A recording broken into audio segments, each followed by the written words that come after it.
ஜூலை 1 செவ்வாய்க்கிழமை. பிரியமான ஆராதனை. ஆபேலையும் அவன் காணிக்கையையும் கர்த்தர் அங்கீகரித்தார். காயினையும் அவன் காணிக்கையையும் அவர் அங்கீகரிக்கவில்லை. ஆதியாகமம் 4:4 மற்றும் 5.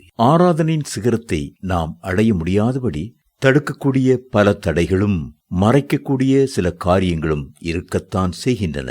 காயினையும் அவனுடைய காணிக்கையையும் ஆண்டவர் அங்கீகரிக்காதது போலவே பல வேளைகளில் நம் உள்ளத்தின் நிலைமையை பார்த்து நம்முடைய துதி, ஸ்தோத்திரம், காணிக்கையை அவர் அங்கீகரிக்காமல் இருப்பதற்கும் வாய்ப்புகள் இருக்கின்றன. ஆராதனையை கர்த்தருக்கு செலுத்தும் போது அவரை நேசித்து அன்பு செலுத்தி ஆராதனை செய்ய வேண்டுமே தவிர ஏதோ கடமைக்காக ஆராதனை செய்யக்கூடாது. அநேக கிறிஸ்தவ குடும்பங்கள் ஞாயிற்றுக்கிழமை ஆலயத்துக்கு செல்வதை ஒரு கடமையாக எண்ணி கடமையை முடித்து விடுவோம் என்று ஆலயத்திற்கு சென்று திரும்புகிறார்கள்.